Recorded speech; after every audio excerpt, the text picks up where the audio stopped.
সবাই কেমন আছেন? বাঙালঘটি জমজমাটি ব্লগে আপনাদের স্বাগত। আজকে হোলি, তাই সবাইকে হোলির অনেক অনেক শুভেচ্ছা ও ভালোবাসা। এই বেরোবো নিচে, আমাদের সোসাইটিতে তো ভীষণ খুব খেলা হচ্ছে, আওয়াজ পাচ্ছি। তো আগে রান্নাটা করে নিই, নইলে এসে ওই রং মাখা অবস্থায় আর রান্না করা যায় না।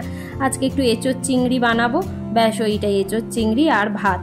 তারপরে কিছু দরকার পড়লে অর্ডার দিয়ে নেবো। শুধু ওই হোলি খেলার জন্য মনটা ছটপট করছে, এত গান বাজনা হচ্ছে, সব লোকজন চিৎকার করছে, আর যেন বাড়িতে মন বসছে না। এই যে হয়ে গেছে প্রায়, এইবারে নামিয়ে দিয়ে সব বেরোবো।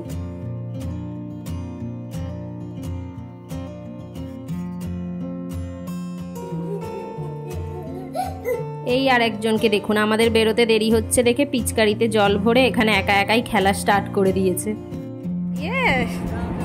এসো এসো। অঙ্কুরকে দেখুন, দূর থেকে যেই দেখতে পেয়েছে সব রং মেখে একদম মাখামাখি পুরো। ও আর যাবে না, কারণ বরাবরই অঙ্কুর খুব একটা রং খেলতে ভালোবাসে না, কিন্তু আমি আর আমার ছেলে পুরো এইসব ব্যাপারে আমার মতো হয়েছে। ওই দেখেছেন আগে আগে যাচ্ছে। আমাদের ওই সুইমিং পুলের ওই দিক দিয়ে রাস্তাটা বন্ধ করে দিয়েছে, ওই জলের মধ্যে নইলে লোকজন রং ফং ঢেলে দেবে, এই দিক দিয়ে ঘুরে আসতে হয়েছে। এই সব অবস্থা দেখুন, সকাল থেকে শুরু হয়েছে, প্রায় 9টা-10টা থেকে গানের আওয়াজ পাচ্ছি। এই এখন 12:30 আমরা এলাম। খেলা শেষ হয়ে গেছে কিনা কে জানে, এতক্ষণ ধরে খেলছে সবাই। ও বাবা, একদম খেলা শেষ হয়নি। দেখুন আমার তো রং খেলতে এত ভালো লাগে, এই সবাইকে একসাথে দেখে। আর এইদিকে দেখুন বাবা ছেলেকে, বাবা এমনি কারোর সাথে পারছে না, ও শুধু বাচ্চাগুলোর পেছনে দেখুন ছেলের পিচকারি নিয়ে ও বাচ্চাগুলোকে খেলে রং দিচ্ছে, ছেলেকে আর পিচকারি দিচ্ছে না।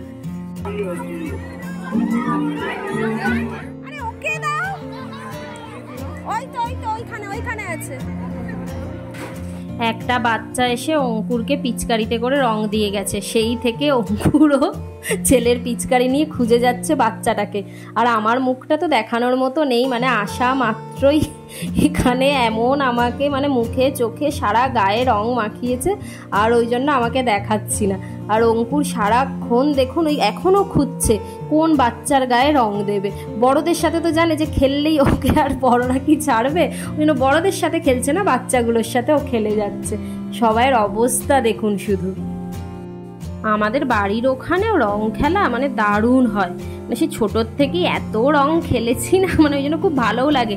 যখন ছোট ছিলাম সেই সকালবেলা ঘুম থেকে ওঠা মাত্র একদম সেই মা সেই সবচেয়ে পুরনো কোনো জামা বের করে দিত, ওই পরে বেরিয়ে যেতাম আমি ভাই সব পাড়ার ছেলেপিলেদের সাথে। তারপরে বড়রা বেরোতো সেই 12টা-1টা। এই দেখুন বলতে বলতে অঙ্কুরকে ধরেছে, তখন থেকে ও লুকিয়ে লুকিয়ে যাচ্ছিল, শুধু বাচ্চাদের সাথে খেলছিল। এইবারে দেখুন আমি যে কথা বলছি আপনাদের সাথে, তারই মধ্যে দেখি এই সবাই এসে ধরেছে ওকে। এ বাবা, পুরো গেঞ্জি ছিঁড়ে দিয়েছে অঙ্কুরের, কি করেছে মুখে টুখে সব রং লাগিয়েছে। এইরকম টাইপের রং আমাদের ওখানেও খেলা হয়। ওই বড়রা ওরা ওই 12টা-1টা থেকে শুরু করে, সব বাড়িতে বাড়িতে এসে সব রং মাখিয়ে যায়। আর আমাদের যাদের দিকে মাখায় তারা আবার ঘুরে মিষ্টি খাওয়ায়। তারপরে যখন ওই চান করার টাইমে সেই আমাদের বাড়ির সামনে বড় ঝিল আছে আর কি, তো ওখানে ওই মা বাপি দুজনে মিলে আমাকে ভাইকে নিয়ে আসতো, সেই একদম ছোবড়া দিয়ে ঘষে ঘষে। আর তখন তো এখন তো তবু এই আবির, যে বেশিরভাগ টাইমেই অঙ্কুরকে যেটা মাখিয়েছে ওটা কিন্তু রঙই মাখিয়েছে, কিন্তু বেশিরভাগই এখন শুধু আবিরই খেলে। কিন্তু আমাদের টাইমে তো আবির কম, ওই রঙগুলো সেই বাদর রং, গোলাপি রং। আর এই ছেলেকেও দেখুন, ও দেখে দেখে এই যে এই রেখা আন্টিকে মাখাচ্ছে। তো তখন ওই রং হতো, তো ওই জন্য আবার সকালে উঠে কি করতাম, বেশি করে সব সরষের তেল মেখে নিতাম যাতে রং তুলতে সুবিধা হতো। কিন্তু কোনো কাজ দিত না, রং ঠিক থেকে যেত, অ্যাটলিস্ট 3-4 দিন তো থাকতোই।